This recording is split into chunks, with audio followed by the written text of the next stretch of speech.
कि यार मैं आपसे डिस्कस क्या कर रहा था, मैं आपसे बोला था कि एक तरीका तो हो गया कि हम यहाँ पे क्या कर सकते हैं, ट्रायंगल का एरिया फाइंड कर सकते हैं। कैसे? Half modulus of A cross B. और अगर ये ए और बी पैरेललोग्राम की साइड्स होती फिर क्या होता बोलो? एक ये पैरेललोग्राम हो जाता और एक ये, एरिया कितना होता उसका? ट्वाइस। ठीक है, तो मैंने आपको बोला कि अगर आप इसको 2 से मल्टीप्लाई कर देंगे तो क्या आ जाएगा? ये एरिया ऑफ पैरेललोग्राम। कब यूज करोगे कॉन्सेप्ट? अरे भाई अगर आपको पैरेललोग्राम की साइड्स गिवन है ए एंड बी और आपसे कहता है फाइंड एरिया, तो क्या करोगे आप ए क्रॉस बी फाइंड करोगे, उसका मैग्नीट्यूड निकाल दोगे, वो हमारा क्या हो जाएगा? Area of parallelogram. ठीक है, तो भाई थोड़ी भारी भरकम सी बातें थी, लास्ट एक पॉइंट और बचा है बस। ठीक है, फिर हमारा वेक्टर्स फिनिश। लिखिए आप।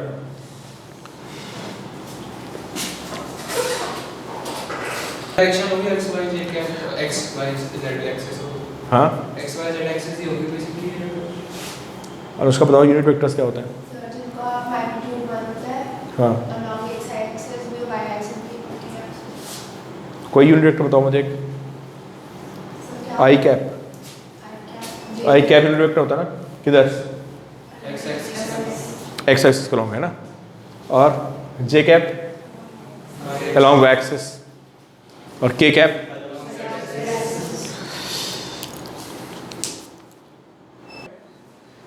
तो मैं देखो क्या डिस्कस कर रहा था, थोड़ी सी बात करते हैं यूनिट वेक्टर्स के बारे में, है ना। एक बार दोबारा से आते हैं और समझते हैं कि यूनिट वेक्टर्स क्या होते हैं। ठीक है, अगर मैं किसी से भी पूछूंगा भाई यूनिट वेक्टर क्या होता है, तो आप सबको पता है कि वेक्टर उस मैग्नीट्यूड इज यूनिट। देखो आई कैप, जे कैप एंड के कैप। तो हुज़ैफा कितने यूनिट वेक्टर्स पॉसिबल हैं? आपने बोला आई कैप, जे कैप एंड के कैप, तो बताओ मुझे कितने यूनिट वेक्टर्स पॉसिबल हैं?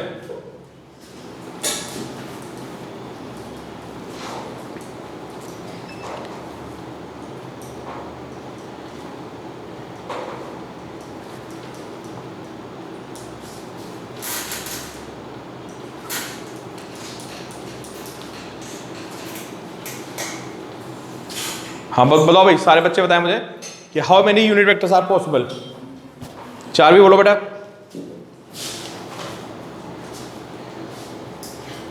अरे क्लास कर लेने दो, क्लास कर लेने दो, क्लास अभी कर लेना कॉल।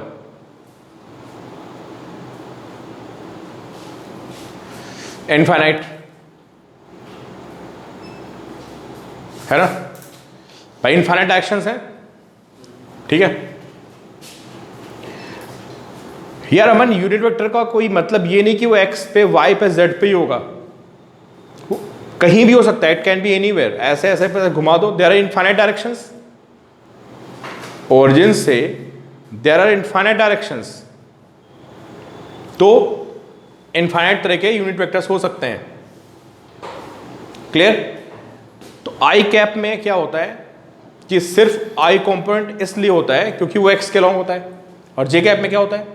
सिर्फ जे कॉम्पोनेंट इसलिए होता है क्योंकि वो y के लॉन्ग होता है, और के कैप में सिर्फ के कॉम्पोनेंट इसलिए होता है क्योंकि वो z के लॉन्ग होता है। लेकिन अगर कोई वेक्टर i, j और k कैप के बीच में, तो वो उनका कॉम्बिनेशन से बनेगा। ठीक है, जैसे मैं आपको बोलूं कि मेरे पास एक वेक्टर है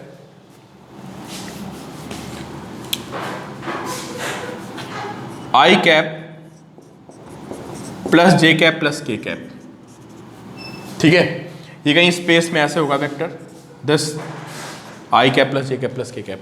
ठीक है, अगर मैं बोलूँ कि इसका यूनिट वेक्टर बनाओ तो क्या करोगे आप? बताओ बताओ भाई, इसका कुछ मैग्नीट्यूड होगा ना, कुछ 5 मीटर, 6 मीटर, 10 मीटर, कुछ भी होगा ना।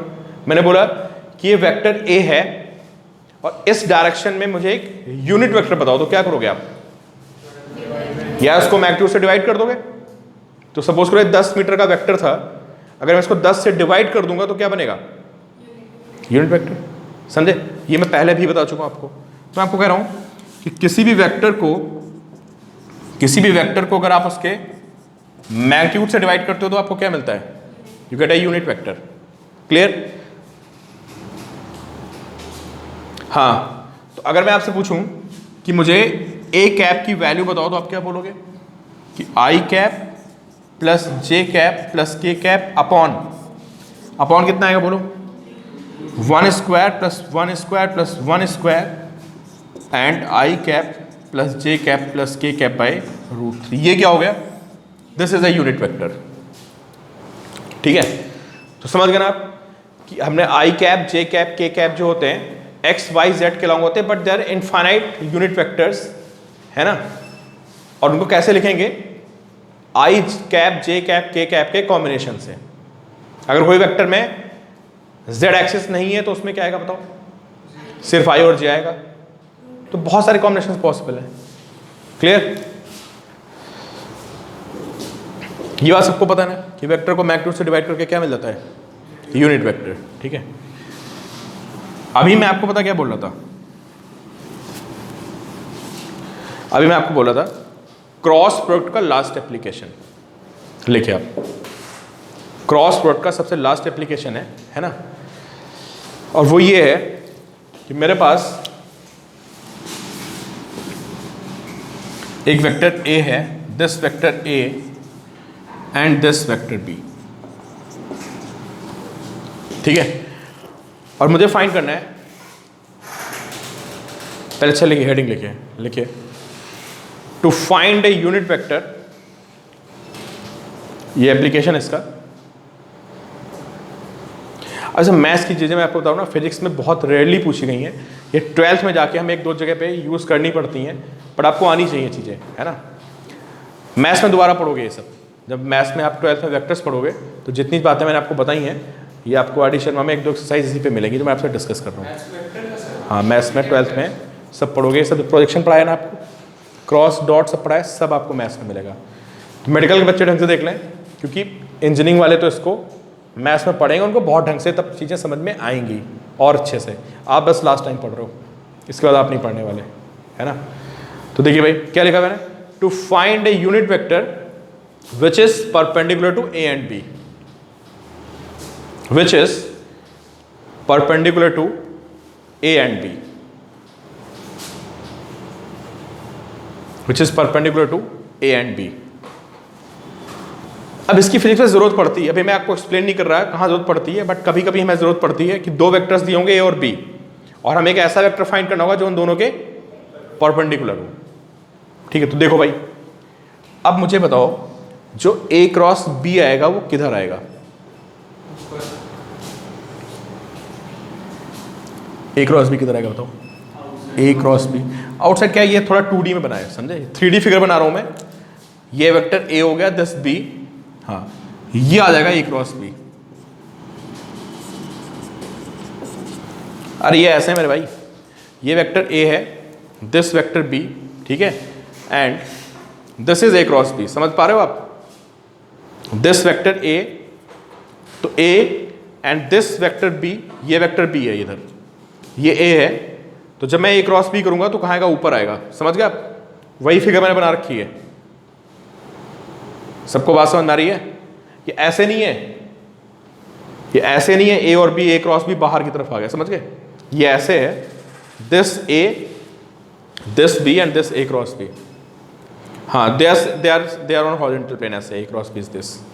क्लियर, तो ए क्रॉस बी किधर होता है बताओ, सबको पता है कि जो ए क्रॉस बी होता है वो परपेंडिकुलर होता है किसके, ए के भी परपेंडिकुलर होता है, और बोलो और किसके परपेंडिकुलर होता है, वो बी के भी परपेंडिकुलर होता है, दोनों के परपेंडिकुलर होता है। लिखिए पहले आप,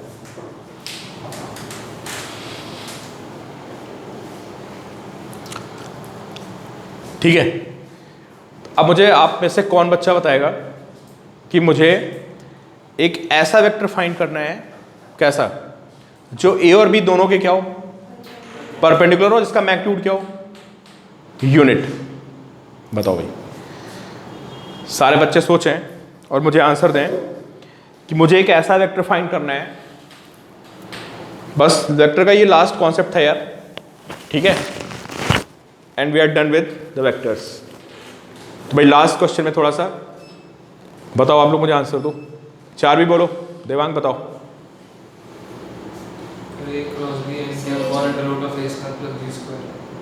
एक ऐसा वेक्टर बताना है जो ए और बी दोनों के परपेंडिकुलर है,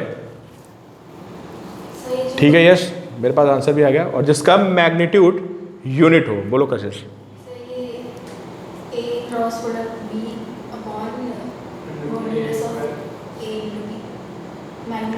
ए into B has no meaning.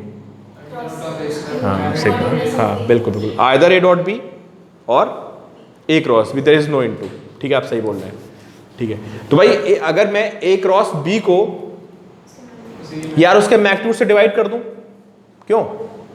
अगर मैं ए क्रॉस बी को उसके मैग्नीट्यूड से डिवाइड मार दूं तो हमारा काम हो गया? बस नहीं हो गया, बताओ। अब ये सब मत सोचना कहाँ जरूरत पड़ेगी क्या पड़ेगी, सब आगे पड़ेगी। बहुत से बच्चे पूछते सर ये क्यों कर रहे हैं, ऐसा क्यों हो रहा है? भाई आएगा सब कुछ, पढ़ना है आपको, ठीक है। कौन? हाँ नहीं, पहले बताओ, अगर मेरे पास ए और बी है, मैं ए क्रॉस बी निकाल दूं तो ए क्रॉस बी कहाँ होगा बताओ? हाँ पता है यार, वो ए और बी दोनों के परपेंडिकुलर होता है, ऊपर की तरफ होता है, क्लियर। अब मैंने क्या पूछा आपसे, एक चीज़ और ऐड कर दी, ऐसा वेक्टर बताओ जो ए और बी दोनों के परपेंडिकुलर है लेकिन उसका मैग्नीट्यूड कितना है? यूनिट।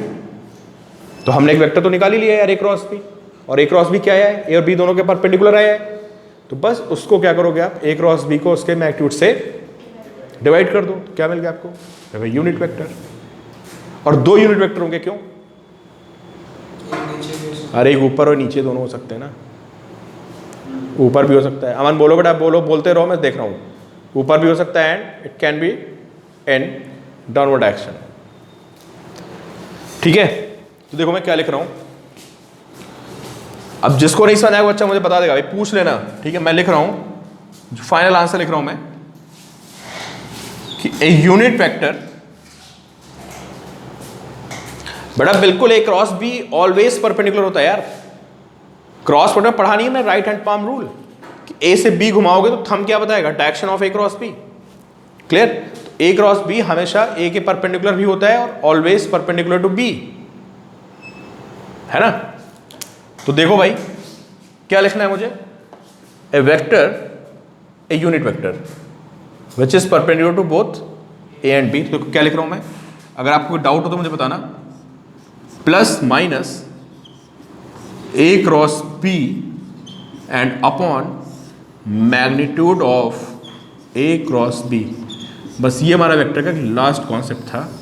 वेक्टर्स वैसे नेवर एंडिंग है, बहुत कॉन्सेप्ट्स होते हैं, ठीक है, बट फिजिक्स के पॉइंट ऑफ व्यू से we are done with vectors. 2-3 points बचे होंगे, क्वेश्चंस आएंगे तो मैं डिस्कस कर लूँगा। ये हमारा फाइनल है कि अगर मैं ए क्रॉस बी को उसके मैग्नीट्यूड से डिवाइड कर दूँ तो मुझे एक यूनिट वेक्टर मिल जाएगा जो उन दोनों के परपेंडिकुलर होगा। बड़ा प्लस माइनस हो जाए इसलिए लगाया है क्योंकि एक ए क्रॉस बी में ऊपर भी आ सकता है और नीचे भी आ सकता है, दोनों परपेंडिकुलर हो गए ना। जो ए क्रॉस बी आएगा वो भी और उसके नीचे वाला डाउनवर्ड दोनों परपेंडिकुलर होंगे, तो 2 यूनिट वेक्टर्स पॉसिबल हैं। गगन बेटा साइन थीटा यूज कर लोगे, लेकिन अगर आपको आई कैप जे, देखो अब आपको वेक्टर्स हमेशा आई cap J cap K cap में ही मिलेंगे, इसलिए जो हमारी सारी थ्योरी होती है वो सारी थ्योरी हमारी, अर्णव समझ रहे हो आप, सारी थ्योरी हमारी आई cap J cap K cap के हिसाब से मॉडिफाई हो जाती है। वेक्टर को आई cap J cap K cap में लिखना ज़्यादा बेटर होता है, हमें बहुत सारी इंफॉर्मेशन मिल जाती है। तो कभी ऐसा नहीं पढ़ोगे यार तुम 3D वेक्टर को कैसे लिखोगे बताओ। 2D में तो चलो लिख दो वेक्टर को कि एक्स एक्सिस से इतने एंगल पे है, मेरी बात समझ रहे हो, कि कोई वेक्टर 2D में है तो आप बोल दो यार एक्स एक्सिस से कितने पे 30 डिग्री पे है, तो फील आ जाता है कि वाई से कितना हो गया 60 हो गया। अब वो हवा में तो यार क्या करोगे बताओ, तीनों से एंगल अलग अलग आता है ना, एक्स से वाई से अलग, जेड से अलग, तो बताना प्रॉब्लमेटिक होता है ना।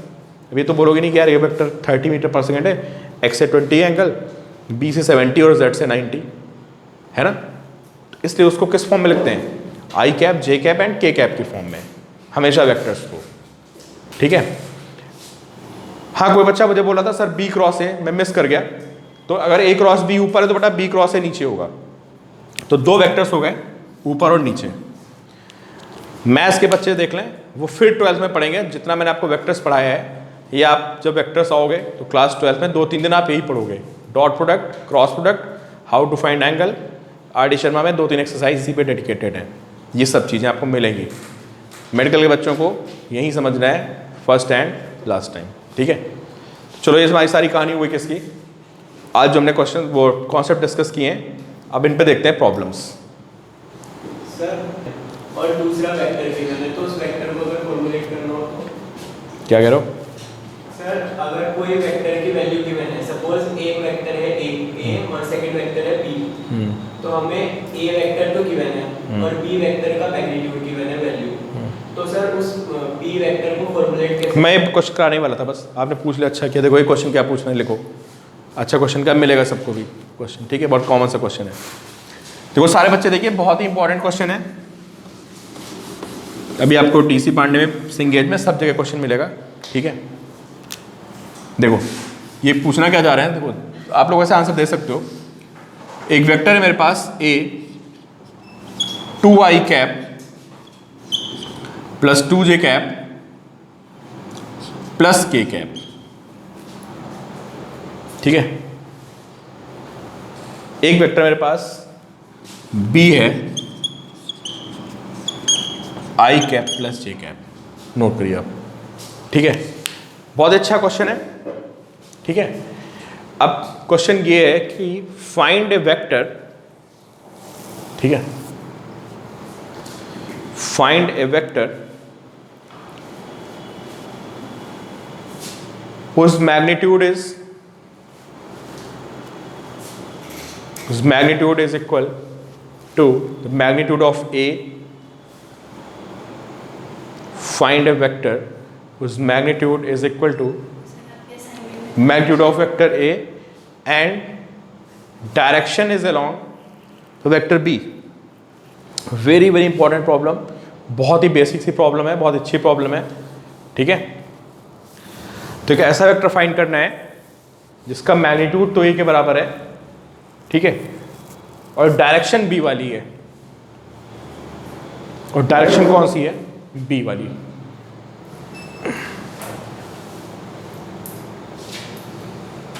चलो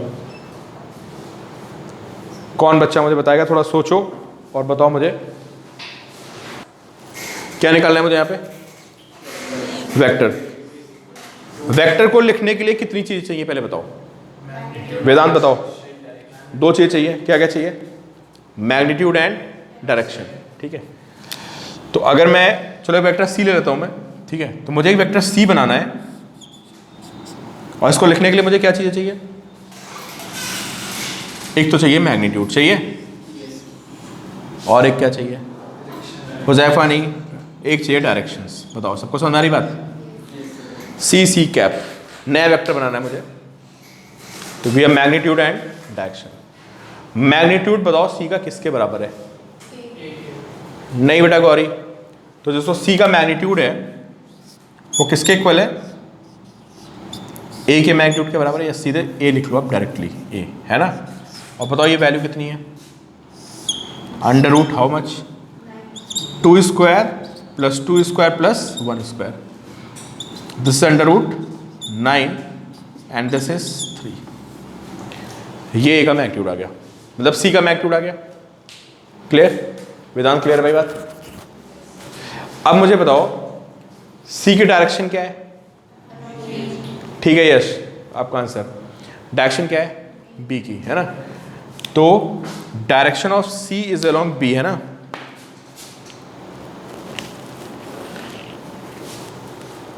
डायरेक्शन ऑफ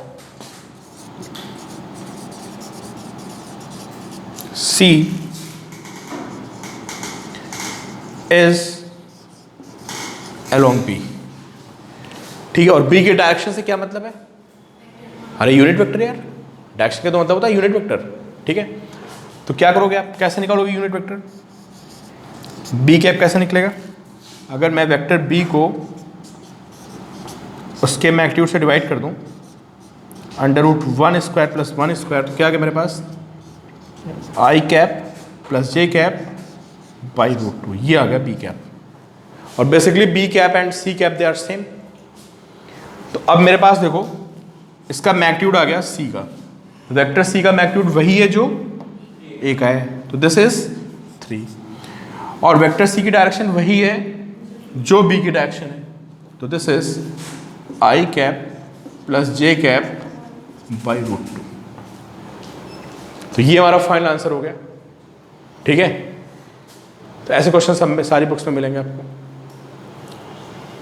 ईशान बात समझ आ गई? ठीक है, तो चलो भैया इतना बोल रहा हूँ मैं आपसे कि अगर आप सिंगेज सॉल्व करोगे तो you are able to solve all problems. अब आपको सिर्फ डाउट लेना है, आपको ऐसा प्रॉब्लम नहीं मिलेगा जो कॉन्सेप्ट ना बताया मैंने। ठीक है, इसमें डिफिकल्टी लेवल में भी डिफरेंट, बट कॉन्सेप्ट आपके सारे हो गए हैं। ठीक है, तो चलो कुछ प्रॉब्लम सॉल्व करा देते हैं आपको 2-4 इसमें। सर अभी सक्षम पढ़ना पड़ा। पहला क्वेश्चन क्या है? the angle between vector A plus B, so मतलब sum of vectors and cross product of vectors। अच्छा, तो कॉन्सेप्चुअल क्वेश्चन है। Yes. The cross product perpendicular. हाँ, जिन पे टिक है। नहीं, कौन कौन से क्वेश्चन भेजे आपने? पूरी सारी फोटो 11, 12, 20, 25, 29, ये 5 क्वेश्चन हैं। सक्षम बोलो बड़ा पहला क्वेश्चन जल्दी से। तो क्वेश्चन क्या पूछ रहे हैं बताओ जल्दी क्विकली। Angle between हाँ। sum of vectors and cross product of vectors अच्छा, एक A plus B and cross product and A cross B में एंगल कितना होगा? देखो कॉन्सेप्चुअल क्वेश्चन है, कोई बताएगा? तो A और B दो वेक्टर्स बना दो पहले कहीं। चलो मैंने एक वेक्टर A बना दिया और ये मैंने वेक्टर B बना दिया। अगर मैं इनको पैरेललोग्राम लॉ यूज करूं और ऐड करूं तो बताओ रिजल्टेंट कहाँ पे आएगा? कहीं के बीच में आएगा। इट डिपेंड्स किसका मैग्नीट्यूड ज़्यादा है भाई, या तो उसके बीच में आएगा ना, डायगोनल बनेगा कहीं इधर उधर, है ना? ठीक है, π/2। तो ये क्या आएगा बताओ? This will be A plus B, इनके बीच में आएगा। And what about A cross B? Vedant किधर आएगा A cross B? Vedant A cross B किधर आएगा मेरे भाई? बाहर नहीं आएगा A क्रॉस बी, आउटसाइड। तो अब बताओ मुझे A प्लस बी और A क्रॉस बी में कितना एंगल है? π/2, 90 ना। समझ गए कि आप दो वेक्टर्स को ऐड करोगे A और B को, तो जो रिजल्टेंट आएगा वो कहीं A और B के बीच में होगा यार, कहीं भी हो सकता है, इट कैन बी एनीवेयर, ऐसे ऐसे ऐसे। और A क्रॉस B किधर आएगा? A क्रॉस B बाहर आएगा। तो एंगल कितना होगा इन दोनों में? 90 का एंगल हो गया π/2। ठीक है, कशिश अगला क्वेश्चन बताओ क्या है?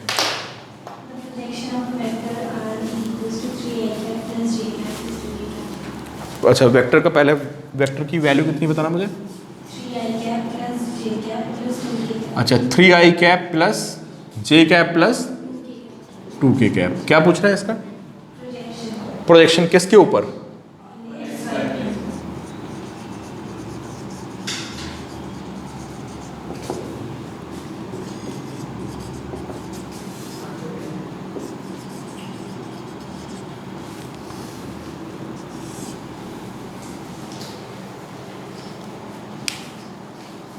Projection on X Y plane. ठीक है, चलो भाई ट्राई करो एक बार। क्वेश्चन नहीं है यार? अच्छा, चेक करते हैं।